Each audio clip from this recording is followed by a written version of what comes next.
Bharatiya Janata party के प्रदेश अध्यक्ष हैं, वहां जो हंगामा बवाल हुआ उन्हें छुपना पड़ा, दरवाजे बंद करने पड़े, इतना बवाल हुआ। मुझे लगता है कि अगले एक दिन में बीजेपी के वरिष्ठ नेता और राम माधव और बाकी के लोग जो है वो आके यहाँ पर इनको सेटिस्फाई करेंगे। और क्योंकि इसमें सीनियर लीडर ही खफा है पार्टी से। संघ जो अपहरण चाहता है वो नहीं मिल पा रहा है, इसलिए ऐसा हुआ, या बीजेपी अपहरण चाहती है इसलिए ऐसा हुआ। क्योंकि राजनीति में कोई दोस्ती नहीं, कोई दुश्मन नहीं होता है। जब 7 लोग इंडिपेंडेंट खड़े हैं तो सरकार भी कहेगी इंडिपेंडेंट हमें सपोर्ट कर रहे हैं, नॉट जमात इस्लामी। कुछ पैसे लेकर टिकट बेचने के आरोप कुछ लोगों ने लगाए। बीजेपी के जो नेता है वो ऑन रिकॉर्ड कुछ बोलने को तैयार नहीं है। नमस्कार, मैं हूं संजीव श्रीवास्तव, आप देख रहे हैं 4 PM news network. Bharatiya Janata party की मुश्किलें कम होने का नाम नहीं ले रही हैं। जम्मू कश्मीर और हरियाणा में चुनाव का बिगुल बजा हुआ है और पहले चरण का जम्मू कश्मीर का जो नॉमिनेशन का वक्त है बहुत निकट है। और बीजेपी ने एक सूची आज सुबह जारी की और उसके बाद जम्मू कश्मीर में बवाल मच गया। और उसके बाद सूची जारी होने के कुछ ही देर बाद वो लिस्ट वापस ली गई, फिर एक दूसरी लिस्ट आई, फिर एक तीसरी लिस्ट सिंगल नाम की आई। तो कुल मिलाकर जो कुछ जम्मू कश्मीर में चल रहा है वो कहीं ना कहीं भारतीय जनता पार्टी की जो उम्मीदें हैं उन पर कहीं पानी फेरता, उसे लेकर मुश्किलें बढ़ाता नजर आ रहा है। ये जो पूरे का पूरा घटनाक्रम रहा है ये चर्चाओं में है, और क्या कुछ और ये सब क्यों हुआ, ये सवाल देश भर में गूंज रहे हैं। क्योंकि जम्मू कश्मीर में 2014 के बाद 10 सालों के बाद ये बेला आई है जब चुनाव हो रहे हैं। और जो भारतीय जनता पार्टी ने बीते एक दशक में कोशिशें की हैं वो कोशिशें बीते काफी दिनों से कहीं ना कहीं मुश्किल भरी होती चली जा रही थी। और अब जब बिल्कुल अंतिम वक्त है तब ये सब कुछ होना निश्चित तौर पर भारतीय जनता पार्टी के लिए सेटबैक माना जा रहा है। और जो नीति निर्धारक हैं, जो उसके पैरोकार हैं और जो बड़े लीडरान हैं, दिल्ली में कल प्रधानमंत्री नरेंद्र मोदी जी की अगुवाई में ये जो जम्मू कश्मीर के नामों को लेकर बैठक हुई थी और उसके बाद आज लिस्ट निकली, और लिस्ट निकलने के बाद जो कुछ भी हुआ है तो हम इन्हीं सब विषयों पर बात करने के लिए चलेंगे। जम्मू कश्मीर सीधे एक एक्सपर्ट हमारे साथ जुड़ रहे हैं, श्री अश्विनी कुमार साहब हैं। 4.5 दशकों का आपका जर्नलिज्म का अनुभव है और जम्मू कश्मीर में लंबे वक्त से वे सक्रिय हैं, अलग अलग संस्थानों में आपने सेवाएं दी हैं। मैं बहुत स्वागत करूंगा अश्विनी जी आपका, और आरंभ यहीं से करूंगा कि ये जो आज हुआ है कैसे देखिएगा, कैसे लीजिएगा, सब इसके पीछे है क्या? एक आपका शुरुआती नोट अश्विनी जी। जी संजीव जी, जिस तरह से आपने ये बोला कि बीजेपी ने एक लिस्ट वापस ले ली है। नॉर्मली हम कहते थे कि बीजेपी एक डिसिप्लिन पार्टी है और बड़ा डिसिप्लिन है इसमें। इसमें आरएसएस के लोग भी जुड़े हुए हैं। जो हाई कमांड ने एक फैसला कर लिया उसको वापस कभी लिया जाता नहीं था। हर पार्टी में होता है कि लास्ट मोमेंट पर चेंज आती है, 1 या 2 लोगों की चेंज आती है। पूरी की पूरी लिस्ट जो है विड्रॉ कर रहा, वो पहली दफा मैंने देखा है अपनी लाइफ में कि जम्मू कश्मीर में एक डिसिप्लिन पार्टी जो है भारतीय जनता पार्टी, उसने 44 लोगों की लिस्ट जो है वापस ले ली है। पहले फेज में इन्होंने जो है 15 लोगों के नाम दिए थे, दूसरी फेज में 10 के थे और थर्ड फेज का जो 19 लोग थे, टोटल 44 लोगों की लिस्ट थी। जी। तो 15 या 20 मिनट में ही हंगामा जम्मू बीजेपी ऑफिस में मच गया और बीजेपी के जो नेता थे और उनके जो वर्कर थे, सपोर्टर थे, उन्होंने बीजेपी ऑफिस में हंगामा कर दिया। उन्होंने कहा कि उन लोगों को लिया गया है जो कभी पार्टी में थे ही नहीं और उनको जो है पार्टी की टिकट दी गई है। सबसे ज्यादा हंगामा जो तब हुआ जबकि जगदीप भगत जो है वो अखनूर के बीजेपी के नेता हैं, वो बड़े पुराने नेता हैं। उनको टिकट काट के, उनका नाम काट के उनकी जगह मोहनलाल भगत हैं जो कि अभी रिटायर्ड एसपी हैं, उनको दिया गया है। तो इसी तरह ओमी खजूरिया है जो कि किसान नेता है बीजेपी के, और उनको जम्मू ईस्ट से उनका नाम गया था। तो उनका नाम कट गया है। तो ये जो बड़े नाम है, दो लोगों ने तो वहां हंगामा किया है, उनके कार्यकर्ताओं ने, और ऑफिस में वहां पर हंगामा करके और पार्टी को एकदम बताया गया। और उनका जो आरोप है, कुछ लोग ऐसे हैं कि जैसे जाट बिरादरी के दो बड़े नेता, सुखनंदन चौधरी जो कि मठ विधानसभा से काफी दफा वो एमएलए बने हैं और मंत्री भी बने हैं, कैबिनेट मंत्री भी थे। और श्यामलाल चौधरी जो है आरसपुरा के हैं, वो भी जाट बिरादरी से नेता थे और कैबिनेट मंत्री भी रहे हैं। उनका नाम भी उस लिस्ट में कट गया था। और लोगों का आरोप है कि 8 लोग जो है, जो कि कांग्रेस से या पैंथर पार्टी से या नेशनल कॉन्फ्रेंस से या पीडीपी से पार्टियां छोड़ के उन्होंने बीजेपी ज्वाइन की है। कुछ ने कुछ समय पहले किया, उन्होंने 15-20 दिन पहले पार्टी किया, उनको जो है टिकट दिया गया है। जिसमें से जो मुख्य मुख्य 8 लोग जो नाम जो चल रहे हैं, श्यामलाल शर्मा है जो कि कांग्रेस के वरिष्ठ नेता थे और एक्स मिनिस्टर भी रहे, एमएलए भी रहे हैं। और उनको उन्होंने कांग्रेस छोड़ के कुछ साल पहले अभी बीजेपी ज्वाइन किया था। उनको जम्मू नॉर्थ से टिकट दी गई थी as per the BJP list. Mohanlal जो है भगत जो है रिटायर्ड एसपी है, अभी इन्होंने प्री मैच्योर रिटायरमेंट ली है। उनको अखनूर से सीट दी गई है जो कि रिजर्व सीट है, शेड्यूल कास्ट सीट है। देवेंद्र सिंह राणा जो कि नेशनल कॉन्फ्रेंस के जो पहले यहाँ पर प्रोविंशियल प्रेसिडेंट थे और कुछ साल पहले वो उन्होंने ज्वाइन किया है और नगरोटा से उनको सीट दी गई है। बलवंत सिंह मनकोटिया जो कि पैंथर पार्टी के वरिष्ठ नेता थे और एमएलए भी रहे हैं, उनको चेनानी से सीट दी गई है। सुरजीत सिंह सलाथिया जो कि नेशनल कॉन्फ्रेंस के मंत्री भी रहे हैं और फारूक अब्दुल्ला के काफी क्लोज थे, उनको सांबा से सीट दी गई है। चौधरी जुल्फकार जो कि महबूबा मुफ्ती और मुफ्ती सैयद के काफी क्लोज से गुज्जर नेता है, एक्स मिनिस्टर भी रहे हैं पीडीपी के, उनको दरहाल से सीट दी गई थी। मुर्तजा खान उनको जो कि दूसरी पार्टी में नेशनल कॉन्फ्रेंस पीडीपी छोड़ के, और वो उनको मेंढर से सीट दी गई थी उस लिस्ट में।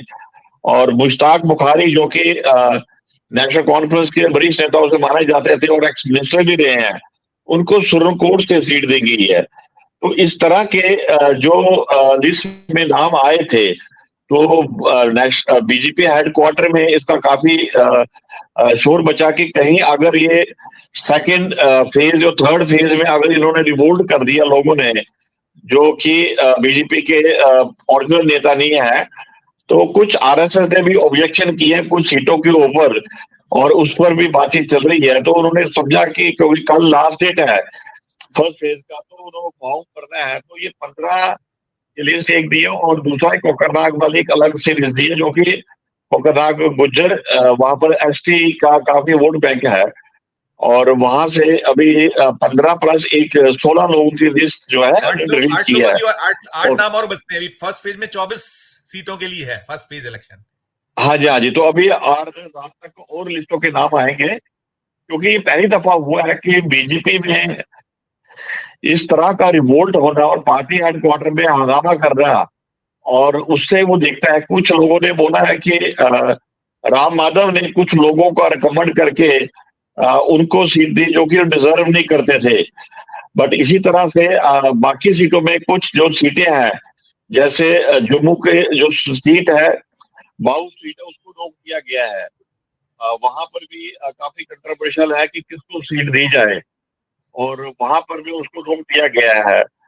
कुछ लोग कह रहे हैं कि पार्टी के प्रधान जो है वो जो है गांधीनगर या भाऊ से इलेक्शन जीत लड़ना चाहते हैं। वो सुंदर बनी या नौशहरा से नहीं लड़ना चाहते हैं, इसलिए भी कुछ सीटें जो होल्ड रखी गई है। यही नहीं, कारण अश्विनी है जी, अश्विनी कि जी, अश्विनी जी, इसको पार्टी ऐसे भी के देख सकते हैं जो आपने बताया, आपने जो कह रहे हैं कि सीधे सीधे आरएसएस वर्सेस बीजेपी हो गई है, ऐसा मान सकते हैं। जैसे राम माधव यदि किसी को रिकमेंड कर रहे हैं, उसमें कहीं आपत्तियां आ रही तो ऐसा सीधे सीधे हो गया ये। और दूसरा एक ब्लेम ये भी हम लोग तक पहुंचा है कि कुछ पैसे लेकर टिकट बेचने के आरोप कुछ लोगों ने लगाए। तीसरी बात कि वहां जो भारतीय जनता पार्टी के प्रदेश अध्यक्ष हैं, वहां जो हंगामा बवाल हुआ, उन्हें छुपना पड़ा, दरवाजे बंद करने पड़े, इतना बवाल हुआ। तीनों पर आपकी टिप्पणी सर।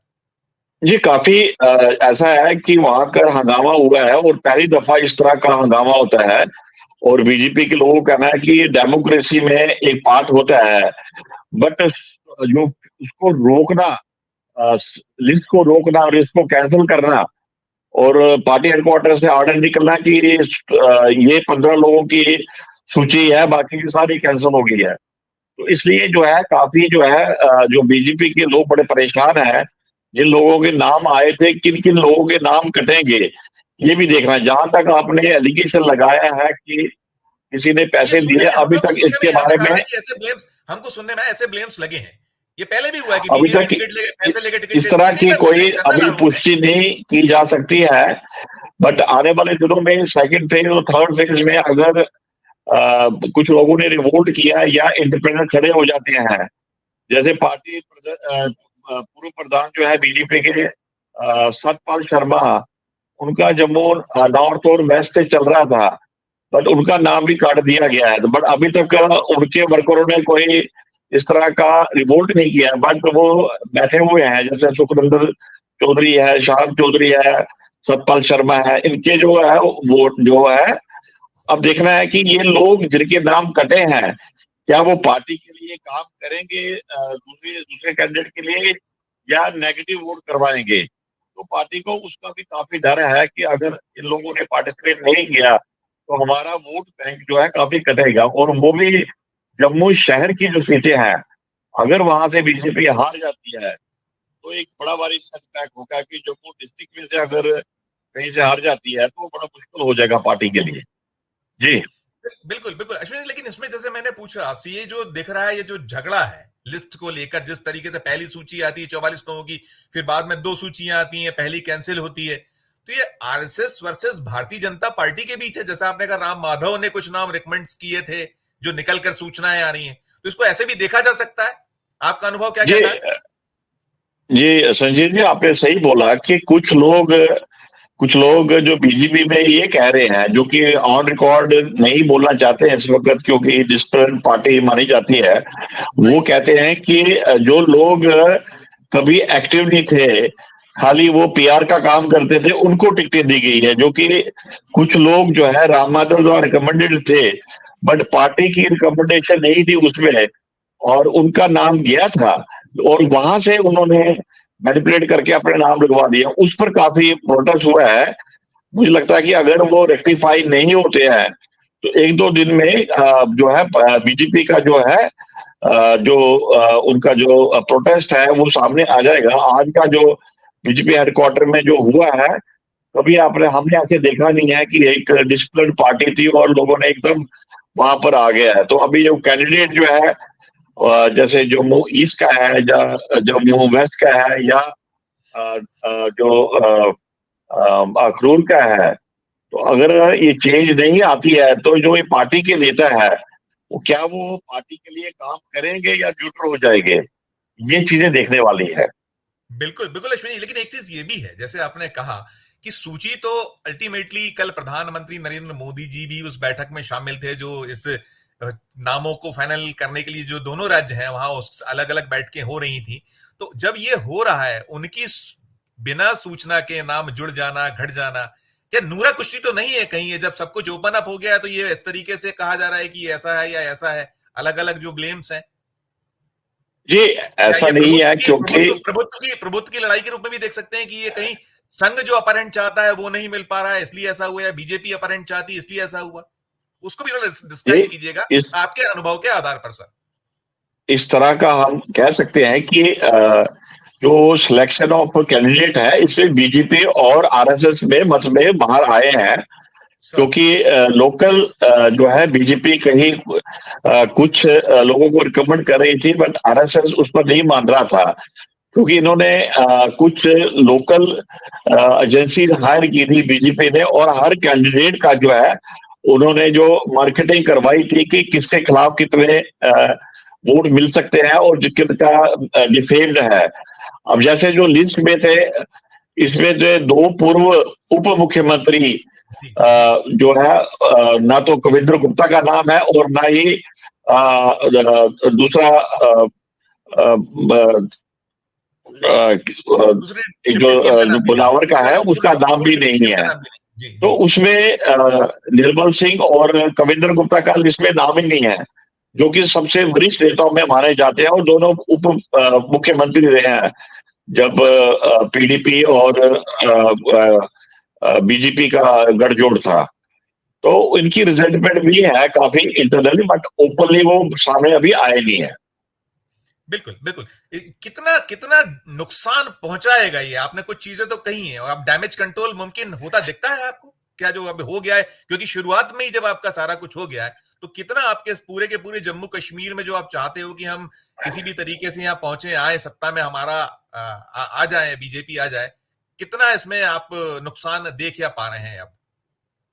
मुझे लगता है कि अगले एक दिन में बीजेपी के वरिष्ठ नेता और राम माधव और बाकी के लोग जो है वो आके यहाँ पर इनको सेटिस्फाई करेंगे। और क्योंकि इसमें सीनियर लीडर ही खफा है पार्टी से, तो समझाएगा कौन इनको। मैंने आपको बोला कि दो उप मुख्यमंत्री हैं, उनके नाम भी कट गए हैं, तो समझाने वाले वो थे, वो भी नाराज है। छोटा आदमी कौन इनको समझाएगा? तो मुझे लगता है कि हाईकमांड कुछ लोगों को यहाँ भेज के स्पेसिफाई करेगी, और क्योंकि इनको लिस्ट में निकालनी है और आगे का काम करना है, क्योंकि कल का लास्ट डेट है, तो लोगों ने नॉमिनेशन फाइल करनी है। बाकी जो उनको जो स्पेसिफाई करना, अगर नहीं कर पाते हैं तो पार्टी को नुकसान होगा, क्योंकि जो लोगों ने पार्टी के दफ्तर के अंदर हंगामा कर दिया, इसका मतलब वो काफी दुखी थे और इसलिए उन्होंने हंगामा किया। जी। बिल्कुल बिल्कुल बिल्कुल। तो हम इसको ऐसे भी देख सकते हैं कि अब बहुत बड़ा रिवोल्ट के लिए भी शायद तैयार रहना पड़ेगा आपको, जो बीजेपी है, जो कुछ हो गया। अब आप एक नाम जब आपने घोषित कर दिया था, यदि वो रुकता है तो वो खफा होता है, दूसरा यदि आता है या नहीं मिलता उसको, तो जो स्थिति थी यथा स्थिति हो जाएगी यदि आप रिपीट करते हैं नाम, तो भारी नुकसान वो दोनों स्थितियों में, मतलब चाहे खरबूजा छुरी पे गिरे या छुरी खरबूजे पे, कटना तो खरबूजे को ही, ऐसे हालत बन गए, ऐसा मान सकते हैं हम। ये संजीव जी, अगले 2-3 दिन में पता साफ हो जाएगा, क्योंकि जी बीजेपी के जो नेता है वो ऑन रिकॉर्ड कुछ बोलने को तैयार नहीं है ऑप्शनली। बट ये है कि अगर उनको सेटबैक पहुंचा है कि उनका कैरियर खत्म हो गया है, तो डेफिनेटली वो पार्टी के खिलाफ काम करेंगे और साथ होके वोट डलवाएंगे। इवन आरएसएस भी बीजेपी से काफी नाराज है उनके कामकाज से, और पिछले 10 सालों से आरएसएस ने और प्रधानमंत्री मोदी ने काफी इन्वेस्टमेंट किया है जम्मू कश्मीर में। ऑन ऑन ग्राउंड जो है उनको कुछ मिल नहीं रहा है, तो अभी उसका ये फायदा हुआ कि पार्टी को अभी पता लग गया, और अभी शायद वो लिस्ट को चेंज भी करेंगे।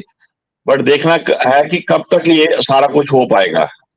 बिल्कुल बिल्कुल। एक सवाल और भी करूंगा, कुछ जो गुलाम नबी आजाद की पार्टी ने भी कुछ कैंडिडेट घोषित किए हैं, शायद 13 नामों का ऐलान उसने कर दिया है, और जो उमर अब्दुल्ला के क्षेत्र में भी कुछ अपना एक प्रत्याशी उन्होंने दिया है, शायद उनका नाम है केसर सुल्तान सुल्तान गनई। ये क्या कुछ मूवमेंट, इसको कैसे मूव को देखिएगा, क्या नुकसान क्या फायदे इस दोनों एंगल में क्या होंगे, कैसे? संजीव जी, गुलाम नबी की पार्टी जो है वो कुछ नहीं कर पाएगी। अगर वो काटेगी 1000, 1500, 2000 वोट काटेगी। अभी आपने देखा होगा कि अभी इनके जो मेंबर ऑफ पार्लियामेंट खड़े हुए थे जम्मू उधमपुर पार्लियामेंट्री कॉन्स्टिट्यूंसी से, वो भी भागे हैं, वो भी कांग्रेस में आगे हैं। तो वो देखिए कि उनको वोट कितना मिला, कुछ नहीं वोट मिला, बिल्कुल कम मिला पार्लियामेंट के इलेक्शन में। और असेंबली में कुछ नहीं होगा। अगर तो वोट कहीं से अगर कैंडिडेट स्ट्रांग होगा तो 4-5 हजार वोट ले लेगा, अदरवाइज इनके सबके जो है जबान जब्त हो जाएगी। ओके। और ये जो जमाते इस्लामी ने वहां कुछ कैंडिडेट दिए हैं, कुछ उनको लेकर कुछ, क्या आप उसको कैसे देखिएगा, या उसकी क्या अपनी स्थितियां क्या रहेंगी, क्या आप पाते हैं वो भी कुछ ऐसे ही है, केवल वोट काटना है या कुछ जमानतें जब्त होना है, क्या उसका क्या नहीं, स्वरूप? अगर जमाती इस्लामी ने अभी कहा है कि करीबन 7 कैंडिडेट वो खड़े कर रहे हैं वैली में, तो जी। मे बी कोई अंडरस्टैंडिंग हो कि वो इंडिपेंडेंट को खड़ा किया जाए, क्योंकि जमात इस्लामी अभी ऑफिशियली तो लड़ नहीं सकती है। निर्दलीय पहले तो निर्दलीय निर्दलीय लड़ाएंगे, यही निकल के निर्दलीय लड़ाएंगे, वो निर्दलीय। निर्दलीय लड़ाएंगे, क्योंकि पहले जो है जमात इस्लामी, जैसे सईद ईसा गिलानी या मुस्लिम यूनाइटेड फ्रंट के लोग, वो सब लोग जो है ऑन रिकॉर्ड लड़े थे। ये सईद ईसा गिलानी कई दफा मैंने देखा कि वो असेंबली में जमात इस्लामी के कैंडिडेट के तौर पे जीत के आए थे, पेंशन लेते थे जब तक कभी वो उनकी डेथ नहीं हुई है। तो मुझे लगता है कि विद अंडरस्टैंडिंग शायद उनको इंडिपेंडेंट खड़े करेंगे। तो अगर 5-7 आदमी जीत जाते हैं तो कल को वो सरकार बनाने में मदद करेंगे।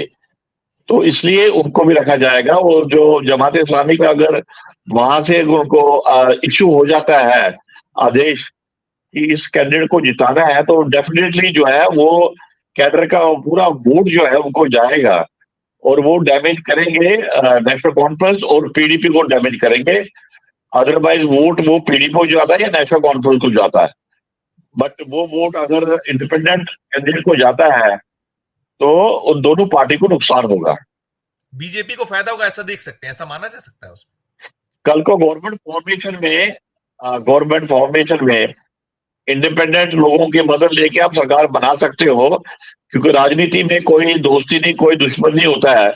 जब 7 लोग इंडिपेंडेंट खड़े हैं तो सरकार भी कहेगी इंडिपेंडेंट हमें सपोर्ट कर रहे हैं, नॉट जमात इस्लामी। तो उनको अगर 90 में से 40 लोग चाहिए, अगर वो प्लान कर रहे हैं 50 लोगों की, तो वो कह रहे हैं कि 40 जम्मू से लेंगे, बाकी के 6 सीटें हमें कश्मीर से आएंगी। चाहे वो इंडिपेंडेंट आती है, चाहे वो अल्ताफ बुखारी की पार्टी अपने से आती है, या पीपल कॉन्फ्रेंस जो है तो वहां से आ जाती है, या इंडिपेंडेंट लोग फाइल करते हैं। अभी बारामूला में सबसे ज्यादा जो काम करने वाला है वो इंजीनियर रशीद के लोग हैं, और 3 असेंबली सीटों में उन्होंने बढ़त ली है। उसमें से कितनी सीटें इंजीनियर रशीद की पार्टी लेती है, वो भी गवर्नमेंट फॉर्मेशन में काम करेंगे। जी बिल्कुल बिल्कुल। फाइनली मैं यही पूछूंगा फिर लौट के कि भारतीय जनता पार्टी जो कुछ आज हुआ, जो मतलब कुल मिला के 5 घंटे में 3 सूचियां आई, और जो एक रायता हम कह सकते हैं, थोड़ा सा जो दर्शकों को सरल भाषा में समझ में आता है कि फैल गया है, इसे समेट पाना, ये संभावना आप जरूर बार बार कह रहे हैं कि 2-3 दिन में और क्लियर होगा। ऑफ द रिकॉर्ड कुछ बोल रहे हैं, लेकिन ऑन रिकॉर्ड कोई बोलने को तैयार है, मुझे लगता नहीं कि ऑन रिकॉर्ड शायद कोई अब कुछ बोलेगा। तो ये जो हालात हैं, इन स्थितियों में बहुत संकट, भारी संकट और रायता समेटना शायद कठिन ज्यादा हो जाएगा या हो गया है फाइनली। जी, मुश्किल है, पार्टी को मुश्किल है। अभी तो पहली लिस्ट की बात की है इन्होंने, सेकंड और थर्ड लिस्ट की इन्होंने विड्रा कर ली है। तो जैसे ये उसको अमेंडेड करेंगे तो बवाल तो खड़ा होगा। अगर पब्लिक के लिए बवाल नहीं खड़ा होगा, but underground under the current जो लीडर है वो पार्टी को साथ नहीं देंगे। कोई बीमार हो जाएगा, कोई दिल्ली चले जाएगा, और पार्टी के अपने वर्कर्स को बोलेंगे कि बीजेपी को वोट मत डालिएगा, दूसरी पार्टी को डाल दो, कांग्रेस को डाल दो और किसी को डाल दो। तो नुकसान उसको काफी पहुंचेगा पार्टी को, अगर इस तरह की चीजें होती है। जी एक अंतिम, बिल्कुल अंतिम सवाल, चूक कहां देखते हैं? जब ये, मैं पहले भी आपसे सवाल किया कि इतने बड़े लेवल पे कि प्रधानमंत्री जी उस स्क्रीन कमेटी में बैठे थे, उसके बाद ये सब हो जाना, कहां चूक आपको नजर आती है जिससे ये बहुत ज्यादा कठिनाई बीजेपी के लिए पैदा हो गई फाइनली? देखो संजय जी, जब लिस्ट बनी थी, जब स्टेट पार्लियामेंट्री बोर्ड ने जो वहां से सिलेक्शन की थी, तो उन्होंने किसी को भी नाखुश नहीं किया। अगर ABCD का नाम चल रहा है तो सबके नाम डाल दिए। जम्मू ईस्ट से अगर 8 लोगों के नाम गए, 8 के 8 डाल दिए। उन्होंने वहां स्क्रीनिंग ज्यादा की थी, इसलिए नहीं की कि उनको कहा जाए तेरा नाम डाल दिया, बाकी अब नेशनल हाईकमांड के ऊपर है। इसी तरह जम्मू वेस्ट में, अखनूर में, सब जगह जो है कुछ लोगों का डायरेक्ट कांटेक्ट था अमित शाह के साथ, तो वो तो वहां से ही लिस्ट में नाम आए हैं। उनको पहले बोल दिया था कि आप काम शुरू कर दो, तो उसको तो कोई भी रोक नहीं सकता था। तो मैं कुछ लोगों को जानता हूं कि जिनका डायरेक्ट कांटेक्ट अमित शाह के साथ है, तो उन्होंने डायरेक्ट वहां से सारा अपना नाम अप्रूव करवा लिया है। चाहे वहां उनके खिलाफ भी किसी ने बोला है, बट वो अप्रूव हो गया। तो इस तरह की जो स्कैनिंग में वहां पर स्टेट लेवल पर जो है जल्दबाजी की गई, और क्योंकि टाइम कम था, इलेक्शन एकदम डिक्लेयर हो गए, तो इसलिए उन्होंने ये चूक हुई है। और नेशनल लेवल पर भी उन्होंने इस पर ज्यादा चेक नहीं किया, क्योंकि रात को मीटिंग हुई है, लेट नाइट खत्म हुई है, तो इसकी वजह से ये रिवोल्ट हो रहा है। जी बिल्कुल बिल्कुल बिल्कुल बिल्कुल। मैं बहुत बहुत धन्यवाद, बहुत बहुत शुक्रिया अदा करूंगा अश्विनी जी, आपने हमारे लिए समय निकाला विशेष चर्चा के लिए। और आगे भी हम आपसे जब भी जम्मू कश्मीर को लेकर ऐसा कुछ होता है तो आपको कष्ट देते रहेंगे। बहुत बहुत धन्यवाद, बहुत बहुत शुक्रिया। Thank you. ये थे अश्विनी कुमार साहब, जो जम्मू कश्मीर से सीधे हमारे साथ जुड़े हुए थे, जिन्होंने बहुत स्पष्ट किया है कि क्या स्थिति है और क्यों ऐसी हालात बने, और कहीं ना कहीं निकल कर वही आ रहा है बातचीत में कि जो कांग्रेस मुक्त भारत का जो एक बीजेपी का उद्देश्य रहा है, वो कहीं इस सूची में आ जाता है कि बहुत सारे बाहरी लोगों को जब टिकट दिया गया तो इस तरीके का रिवोल्ट हुआ। और ये रिवोल्ट भले ही अभी सूची रोककर थोड़ी देर के लिए रोक लिया गया है, लेकिन ये जो चुनाव है पूरा का पूरा जम्मू कश्मीर का, जिसे लेकर बीजेपी काफी दिनों से सपने देख रही थी, संघ आरएसएस सपने देख रहा था, उसमें बाधाएं बड़ी खड़ी हो गई हैं। और ये क्या इसको छांट पाएंगे, इन मुश्किलों को हटा पाएंगे, ये कहना बहुत कठिन है और ज्यादा नुकसान की संभावनाएं हैं। यही इस चर्चा से निकल कर आता है। इस चर्चा में इतना ही। हम फिर किसी नए विषय, किसी नई चर्चा के साथ आपके समक्ष उपस्थित होंगे। हमारा अनुरोध कि हमारे चैनल को लाइक कीजिए, सब्सक्राइब कीजिए, और यदि आपने ज्वाइन का बटन नहीं दबाया तो ज्वाइन का बटन भी जरूर दबाइए। हमारे इस वीडियो के डिस्क्रिप्शन बॉक्स में जाकर ये जरूर बताइए कि ये चर्चा आपको कैसी लगी। इस वीडियो को अधिक से अधिक लोगों से शेयर भी कीजिए। प्यार और स्नेह बनाए रखिए और देखते रहिए 4 PM न्यूज नेटवर्क। धन्यवाद, नमस्कार।